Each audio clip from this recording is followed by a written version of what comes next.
What if I told you that nestled deep within the heart of rural Appalachian, Ohio, a signature landmark points to once out-of-this-world ventures? What if I told you that the moonrise over its peak each night signals a call to action nearly 400,000 kilometers away? Most of all, how could a hill, one of the highest in the county, rise to fame amongst an area mired in poverty, ill wildlife, and industrial decline? Buckle up and prepare for liftoff, folks. Today, I am here to discuss the story and legacy of Radar Hill.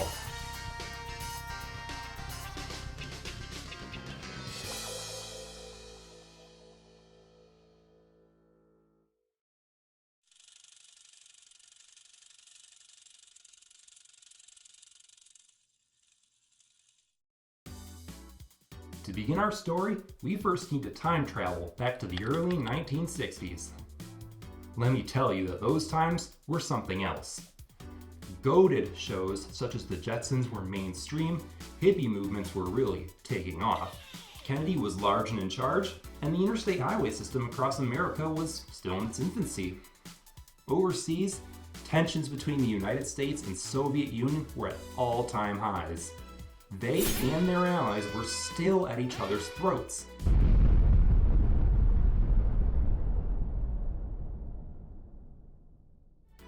America was at a severe disadvantage in the so-called space race, and the Soviets were quite literally miles ahead. In October of 1957, the Soviet Union successfully launched the first ever artificial satellite, Sputnik 1, followed by the first human later.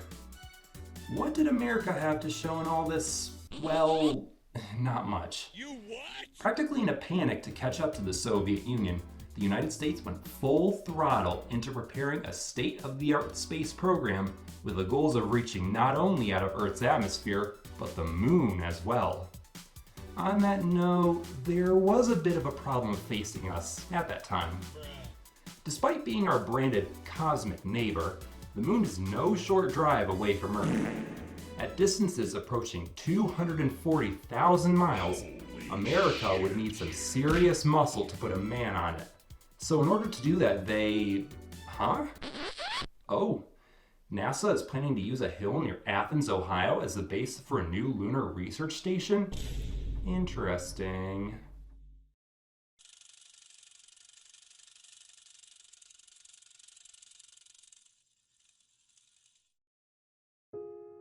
Regardless of the craze happening elsewhere, the quiet of Southeast Ohio's valleys still reigned.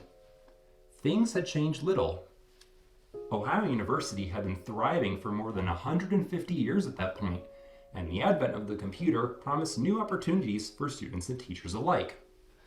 The Ridges was still an insane asylum, and it would continue to be for another 30 years. Less than a mile from campus, however, NASA had its eyes set not only on the moon, but a special place where its light shone down. Standing at roughly 900 feet above sea level, the soon-to-be Radar Hill provided a clear view of the night sky in an area relatively free of light pollution. Yes, I'm talking to you, Cleveland. In 1963, the go-ahead was given to construct a new research station focused primarily on mapping and studying lunar geography. I would keep on talking about this story myself, but why not hear it from me from the future instead? Future Charlie, take the stage. Hoorah! Thank you, Present Charlie. And so it begins. One of many stops along Ohio University's Ridges Trails, Radar Hill welcomes hikers, nature lovers, and explorers. The mysteriously named hilltop offers 360-degree views and is home to a history that is out of this world. Once the site of a research laboratory that collected information about the surface of Earth's moon, the use of Radar Hill has changed dramatically over time. Ohio University research laboratories on Radar Hill were managed by faculty in the Department of Electrical Engineering and featured collaborations with NASA, the United States Air Force, and other universities. The Radar Hill Laboratory was built and opened in 1963. NASA awarded Ohio University a grant for a collaboration with Ohio State University's Antenna Laboratory to study lunar surfaces for the proposed Surveyor and Apollo missions later that decade. Hey, whoa. Are we still seriously filming in black and white? Yeah, why? No. That is not how this was supposed to go. Change it to color for the audience now. Back up, how do I do that? I don't know, just do something. What do you mean by something? Did I stutter? I said like what? What am I supposed to do? All right. Something, anything. Lose your just cool stop over standing this. there and get on with it already. Jeez. Anyway. Much better. Now, where was I? Oh yeah. The resulting technology, capable of determining the precise height of grass in a field, could detail textures on the moon's surface. Significant contributions were also made to NASA's early ECHO passive satellite program and the Air Force's communications satellite development. In 1966, the president of the Sohio Company gifted Ohio University a $200,000 satellite tracking station, enabling researchers to receive and transmit signals from the same location. Work continued with NASA and OSU on other projects needing stations separated by at least 50 miles. At that time, Radar Hill was the location of one of the few privately owned satellite tracking stations in the world. Additional projects evaluated effects of ground reflections on radio signals used for navigation, adding to Radar Hill's storied history and its science fiction look. The site of the Radar Hill Laboratory once featured 30-foot and 28-foot fixed antennae, a 70-foot tall antenna test tower and laboratory, specialized computers, transmitters, and receivers, all of which dotted the ridges with strange silhouettes. The space program's requirements moved beyond Radar Hill's capabilities, and the place where scientists discovered lunar data for mankind's first trip to the moon is now an attraction for hikers who park along Dairy Lane or near the old water tower, walking a mile or so to climb the hill, often unaware of the site's historic and otherworldly endeavors.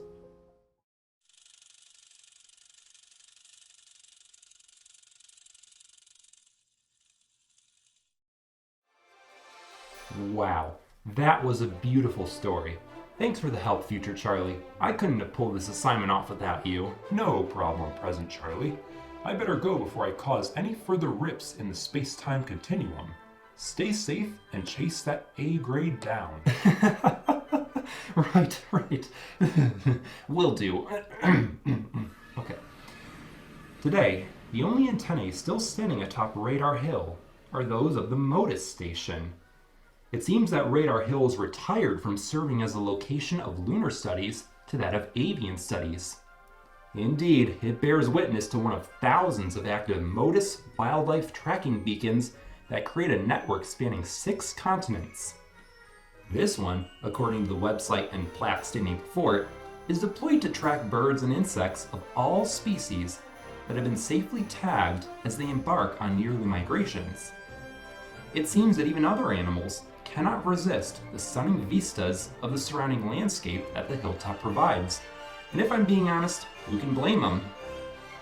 Although Radar Hill may not appear that special to someone unaware of its history, its somewhat elusive and mysterious legacy as an eye peering at the heavens above brings flavor and whimsy to the wilderness of the vast Ohio foothills. Despite its conversion to a hiking pause and point of interest for Ohio University's ornithology and ecology programs, in the hearts of astronomers and curious students alike, it will forever be dubbed as Radar Hill.